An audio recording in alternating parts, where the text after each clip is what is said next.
Hi. Um, okay, first of all, I'm just sitting in front of my refrigerator because my kitchen has the best light. So you probably maybe can hear that and the cat's water fountain. Sorry about that. And I know I disappeared for a while, but it's me. That's to be expected. And I've been thinking that I should make this video, and then I'm like, but maybe not. But it's sort of been on my mind, so I suppose I should get it out, which is basically what I've been up to for the past, well, this year. I had a pretty major surgery end of February, a little less than 2 months ago. And also, I guess I want to apologize because the way this channel shifts. It used to be, when I first started, it was about how you deal with relationships, and then it got to be like how you deal with work, and now that I'm older, it's how you deal with medical issues. Oh well. Well, first of all, the surgery was a huge success. They told me that they thought it might take up to a full year for everything to sort of be where it's going to be after this. I mean, I'm not actually even completely healed, except everything that the surgery was for has already resolved.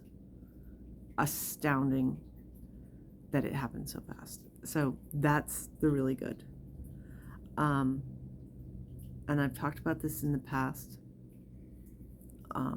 but this is the real deal. When you have avoidant personality disorder and you're basically alone, that can make medical issues really, really hard to deal with. I think if I had anybody else as a sounding board, things would have gone better. First of all, the surgery kept getting pushed, and it kept getting pushed for mental health purposes.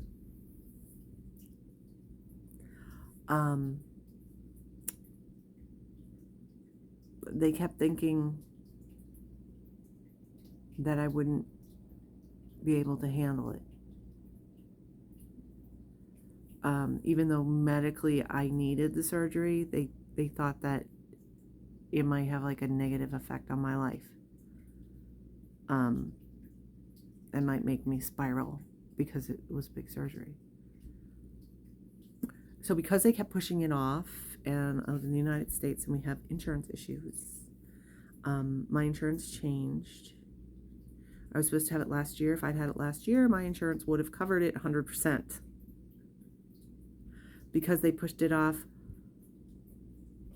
they changed the deductible, and I either have, well, the deductibles are tiered, and it's $7,000 and $9,000. I haven't gotten a bill for this. It's been over almost 2 months. Either $7,000 or $9,000. I think they're fighting with the insurance company to get them to pay more. And it could be both.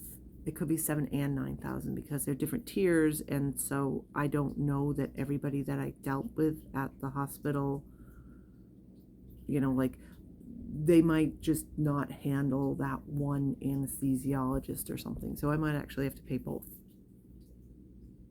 So if they hadn't been giving me the runaround because they thought that I had a mental health issues that might make the surgery less successful,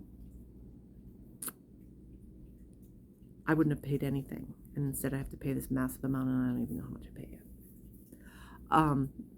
And if I'd had somebody sort of on my side, then maybe I would have had somebody who could have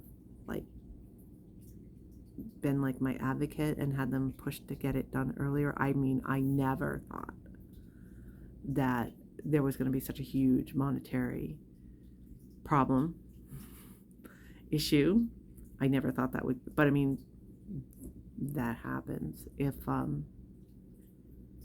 I'd have been more on the ball, very conceivably, I would not have had this giant bill, which I haven't even seen yet. And I'm not really worried about it because, again, it's a hospital, and the way our hospitals work here, you know, if you can't write a bill, they're like, cool, just pay $100 a month. I'm like, all right, whatever. So I'm going to be paying $100 a month for a long time. Well, I mean, I always pay ahead, but, you know, I'm not really that worried about it. Of all the things that I should be worried about, that's a big bill. I should worry about the money, but I'm not. The next issue is, of course, you must have a person that is, you know, they're going to call. If something happens, you have to have a next of kin. You have to have somebody that's basically signed off to help you.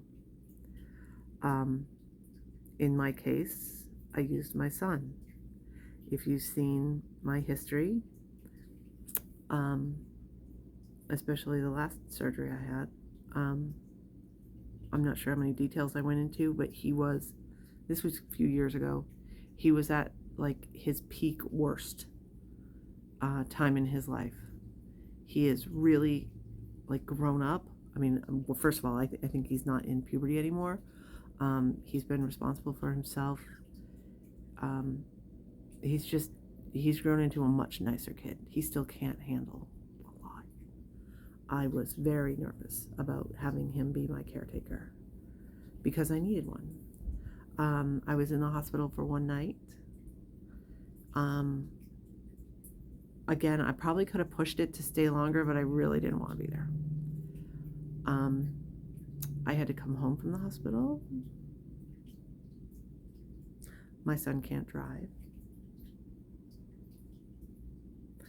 I was not on narcotic painkiller. I was just on Tylenol, and I was doing great and fine. I thought life was going to be grand. Because I didn't have any narcotics, I drove myself home from the hospital after major surgery that I'm still healing from. I mean, it was that big a surgery. I mean, I'm doing fine. I'm doing great. Keep having to change my medications because that was part of the deal was, you know, we're going to try and find out what's going on, and we're going to adjust all your medications. And I mean, it really has been remarkable. It's probably made me like feel like 20 years younger for real. Massive success. But I drove myself home. It was probably unsafe. I was only about a half an hour away from the hospital, but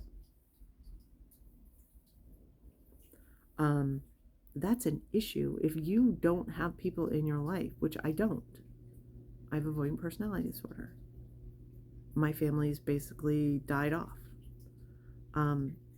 My sister lives relatively nearby. She's within an hour from where I live, compared to being on the other side of the country. She actually was interested in maybe helping, but then she would have had to get time off work, and I would have had to listen to her, and then I would have been beholden to her. No way. No way. I mean, this is really how it manifests with me, the not trusting people, the being isolated from people, self-isolated. I think even my boss offered to give me a ride if I needed it. There's no way. My sister doesn't even know where I live. Fact. Because I don't want her to show up here out of the blue. Because she would. I've done it to her. I showed up at her house once, twice. No, once.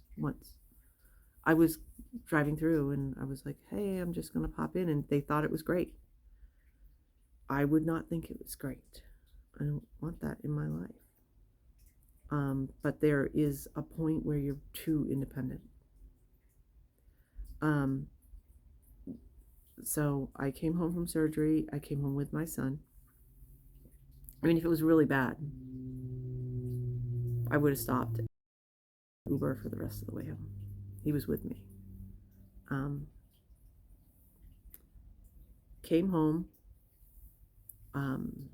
I was having some major issues with mobility when I first had the surgery. It was serious.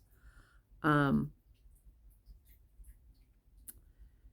and he stayed for that first night. Um, and then, well, I'm starting to shake.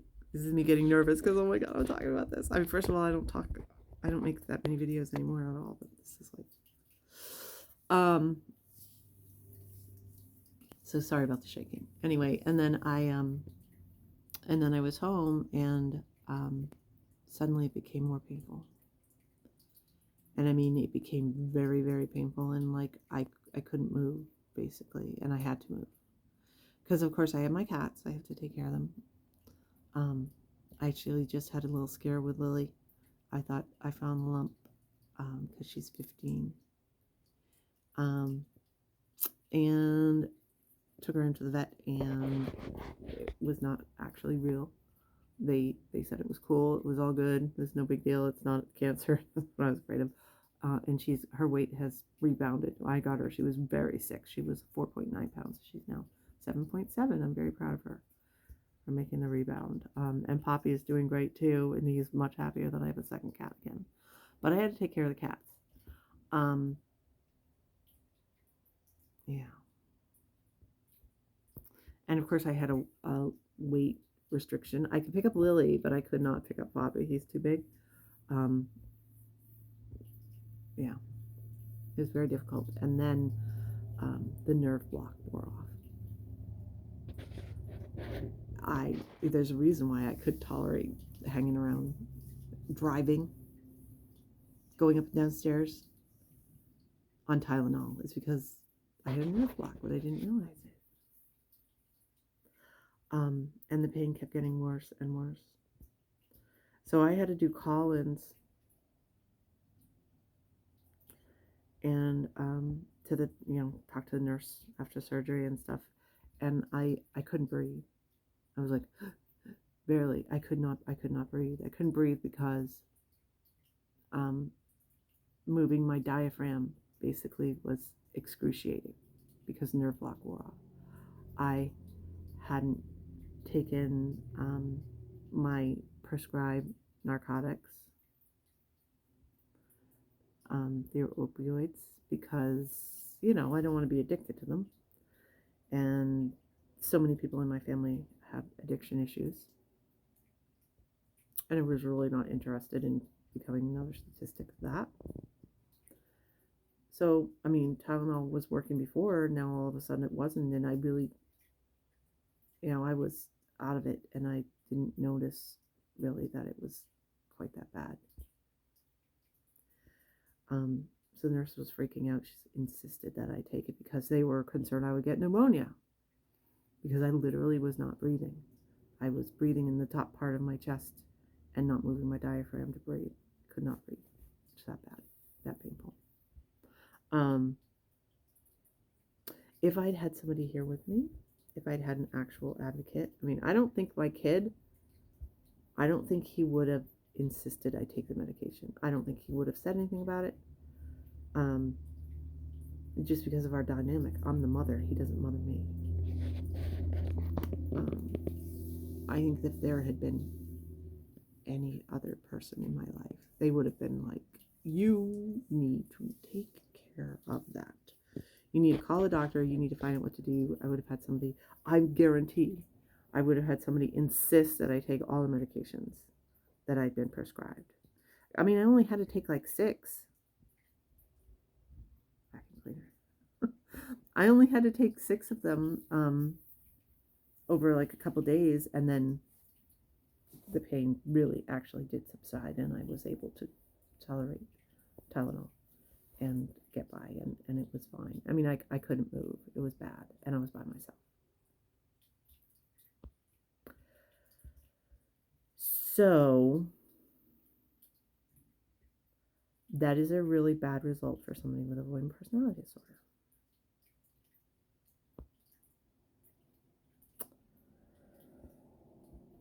Again, I made it through. I am doing great. My health is fantastic. I bought myself years and years and years Which if you were listening to my videos like 5 years ago, who'd have thunk? Who'd have thunk that I'd be like, oh good, I've got like decades more. I don't like to think about that. I have better health for decades at least. And I mean, this was really like trying to nip things in the bud and have a better future. And it really worked out, even though it's going to be really expensive. So, as usual, I attempt to, after giving all this bad news, I mean, like I said, really great news. The bad news was I don't have people to take care of me because of how I've lived as a person who has basically given in to the avoidant personalities. And I know that there are a lot of people out there that are basically, their closest real adult relationship is with their parents. And the parents, maybe they're taking care of them, but the parents aren't going to live forever.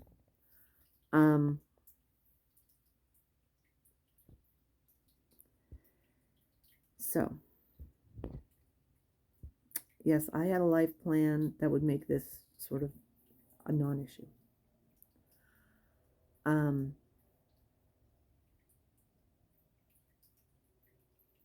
I highly suggest, if you have time, and I mean decades,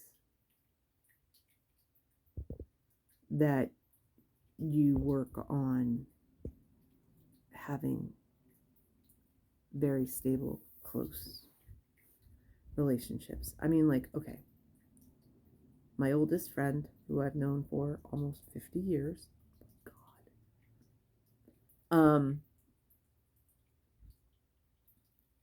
he probably would have come and taken care of me. If I told him I was doing this at a time, I told him afterward. But he lives in California and I live in Maine.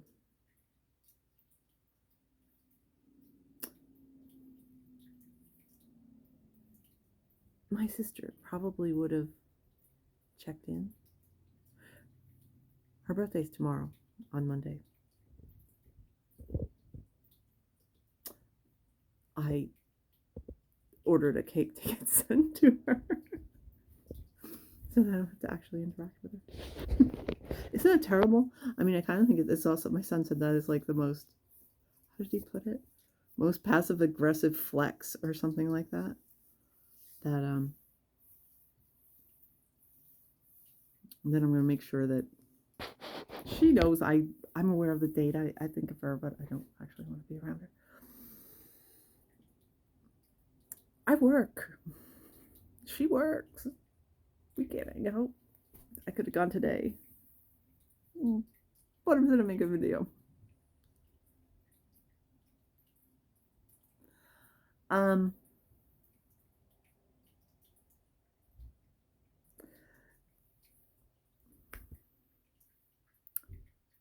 I think that some people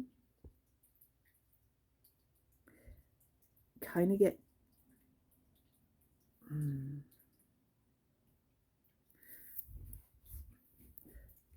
they get like too dependent on their family, and you can't always count on just your family.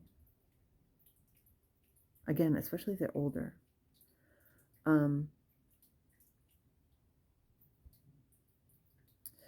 Of course, you could get married. I mean, you could. There are people, I know them, who have avoidant personality disorder that are married, but what happens if the marriage breaks down?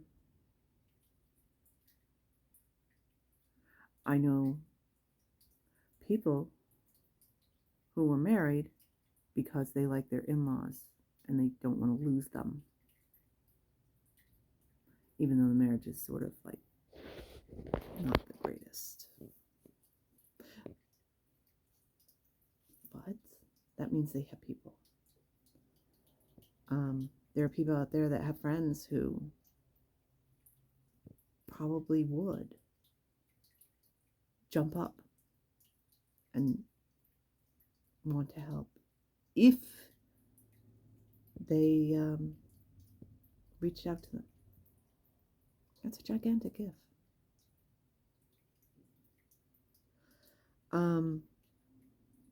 It is pretty easy for somebody with avoidant personality disorder to become like ridiculously independent like I am. This is at least, I mean, I'm pretty healthy, at least the third big health issue that I'm doing on my own. I'm pretty sure I told you, I mean, I broke my arm. That was an accident. But I mean, I couldn't do anything. I couldn't drive. I was stuck in the house. And my son was very little at the time. And they didn't have like Instacart. We were up the creek. My mother was alive. She was hideous. But she did help. Then I had to have surgery. I had a gallbladder removal. Again, and it was an emergency. And I was by myself, but then I had also, my son was there, but he was, again, peak. He was at his worst. And then this one, I was really by myself. I mean, so I've lived here for like a year and a half. My son has been here. Since I moved in, I've not had my landlords in. I've had nobody in this place but me and the cats. I'm two extremes. And when you're young and you're healthy and you can, that works. I'm still pretty young. And what I did having the surgery is going to make my health stabilize for a while, but it's not going to last forever. And I have no idea how to go forward from this. I mean, once I turn 65, I'll get Medicare, I guess. But I mean, when you're at the end,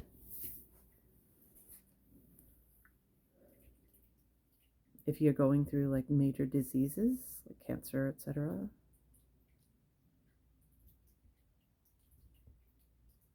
I mean, this was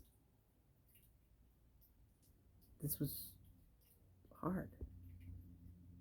And yet I'm healthy. I have no idea how to do it as a person who's end stage of any disease by yourself. I mean, please. So what I would suggest is find a way not to become as independent as me. I mean, the good thing is that I'm going to start traveling again. I've got trips planned in June, another big one in December, which means I probably won't do Vlogmas, which was a complete disaster last year anyway. I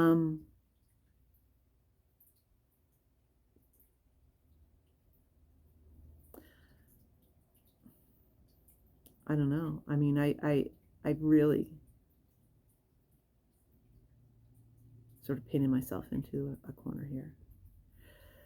So please don't do that.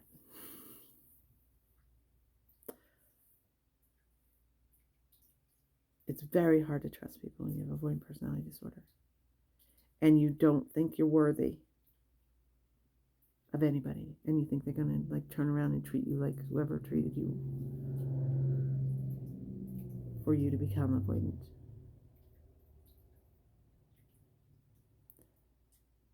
But work against that. Work against that, because when you really are going to need help, I mean, there is a point where you need other people. I mean, the other option is, of course, take care of it yourself.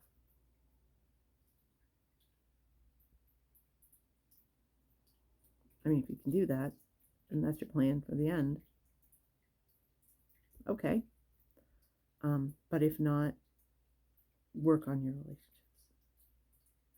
And don't depend on just one or two. Try to have a network. Now, you don't need a gigantic network. You just need people who can step up.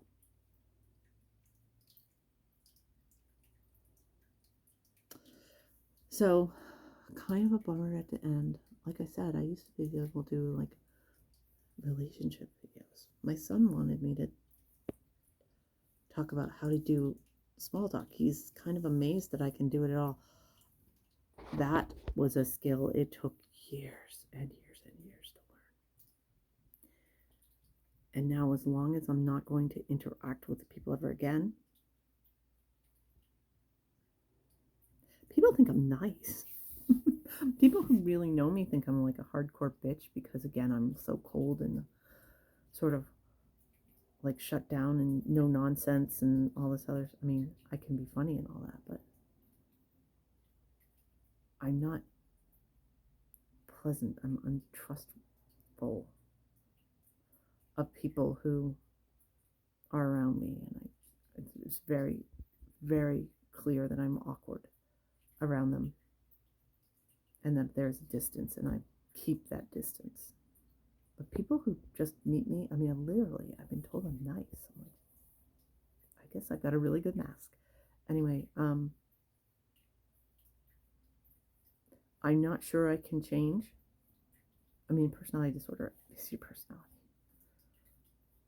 I'm not sure I could ever trust another person again. Like I said, I basically just decided I've got the people in my life that I've got, and that's it. And I'm never going to let anybody else in ever again. Basically because I feel like I cause heartbreak, and I just bother people and disappoint them when they realize the limits that is the avoidant personality disorder.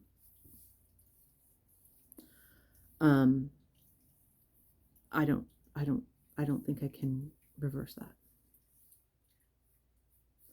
So I think I'm kind of a lost cause. I mean, I guess I do have a little time, but it would take so long to break through. And I mean, what am I going to do? Well, my sister and my son know about this surgery. I have a good jillion cousins around. None of them know. I don't talk about it, like what I actually had done. My boss does not know what I actually had done. She just knows I was out for 2 weeks and I was worse for a little while, and now I'm really starting to get better. And it's clear that the new medications that I'm on are actually working, and that the surgery I had is working. But no, she has no idea what I actually had done. Like the details of it. I mean, it's first of all, it's gross, but you know, she just cares about results anyway. So I haven't told anybody. I don't want people to know. There are, like I said, 2 people that I actually interact with in the world, like in person. There's some people online that know, but 2 people in the world who I interact with, who other than doctors, who know what I've done, and it's just because they are my closest relatives. And if I died during surgery, they needed to know what's going on. That's it.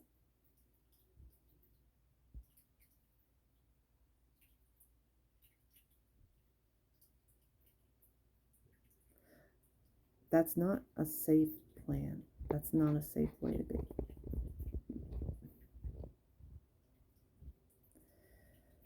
And I mean, that's like real not safe, if that makes any sense.